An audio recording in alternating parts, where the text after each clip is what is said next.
First of all, I'd like to thank the CED for inviting me and my organization to be part of this. I'd also like to thank them for putting me last on the panel, because then I can just agree with what was said and look far more brilliant than I ever could imagine to be. So that's what I'll do. I'll just agree with what everyone has said. Well, you better say which one you're agreeing with, because I didn't hear total agreement across the panel. So. No, well, I didn't either. I was just hoping you wouldn't catch that. What the Institute represents here on this panel is more of the investor perspective. And I'm here to talk about some of the things that we've been doing along the same lines as the CED, the Aspen Institute, and other organizations, to show you that there's a lot of agreement on the issues we talk about in this report and some of the other work we've been doing. In 2005, late 2005, we started working on, actually that year, it began with Chairman Donaldson speaking at our conference about short-termism in the markets and what exactly that meant and what that problem was.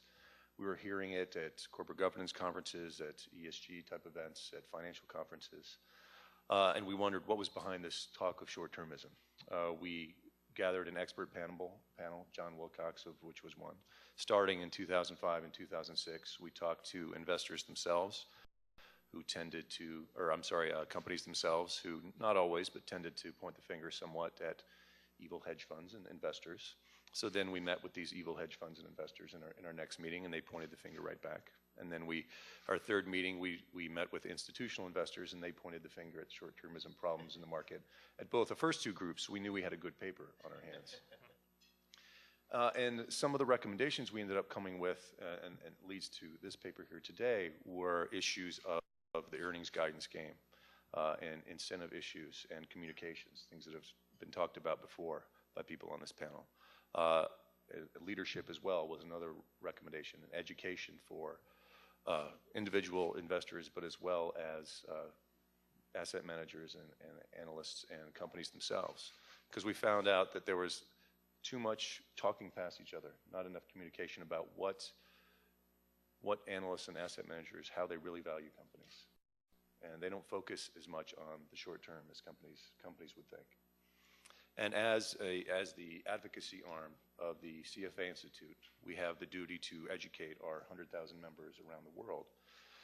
And that short-termism paper was part of that effort, as well as the ESG manual we came up with last year, which echoes a lot of the things that are in this report today. Trying to educate our members on the environmental, social, and governance non-financial issues that are risks, but also opportunities for the companies that they invest in and they look at.